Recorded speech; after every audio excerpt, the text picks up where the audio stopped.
Operation devil hunt যেটা চলছে সেখানে বিএনপির কোনো নেতাকর্মী অ্যারেস্ট হয়েছে বিপুল পরিমাণে বা সংখ্যাটা এই ধরনের কোনো অভিযোগ বা তালিকা আপনাদের কাছে বলেছে কিনা যে না, কোনো মামলার কারণে কেউ হয়রানি হোক এটা আমরা চাই না।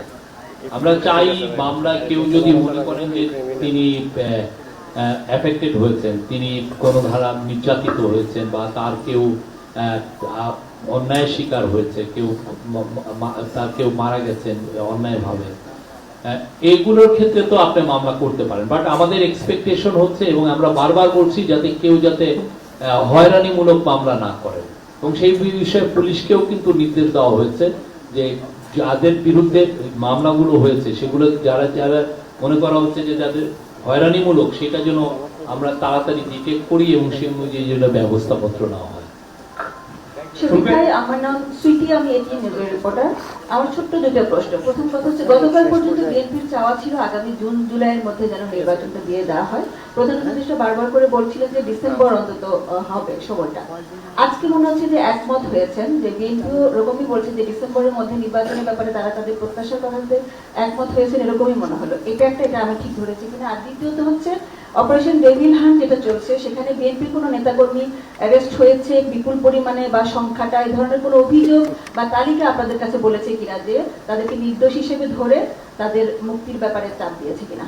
না, এই বিষয়ে কোনো আলাপ হয়নি। বাট দুই পক্ষের তরফ থেকে একটা বিষয় বলা হচ্ছে যে কোনো ইনোসেন্ট ব্যক্তি যাতে এর দ্বারা হ্যারেস না হয়, এফেক্টেড না হয়, সে বিষয়ে আমরাও সব আমাদের ইন্টারিম গভর্নমেন্টের তরফ থেকে সিকিউরিটি মানে আইন শৃঙ্খলা বাহিনীকে নির্দেশ দেওয়া হয়েছে কারোর জন্য হিউম্যান রাইটস ভায়োলেটেড না হয়।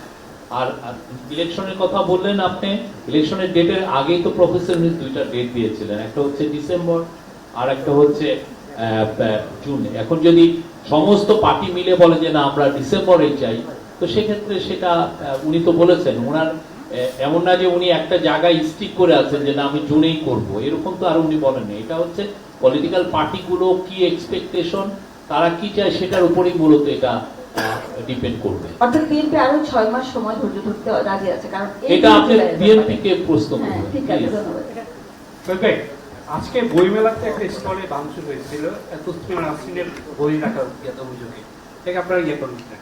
আমি এই বিষয়টা আমরা জেনেছি এবং এই বিষয়ে আমরা অলরেডি বাংলা একাডেমির সাথে কথা বলেছি এবং বাংলা একাডেমির সাথে আমরা বলেছি যে এই বিষয়টা খুব দ্রুত আমাদেরকে জানাতে, কি ঘটনাটা কি হয়েছে, বিকজ ঘটনাটা বেশিক্ষণ আগে ঘটেনি, ফলে ফুল যে বিষয়টা আমরা এখনো জানি নাই। বাট আমরা তাদেরকে বলেছি যে খুব দ্রুত এটা জানার বিষয়।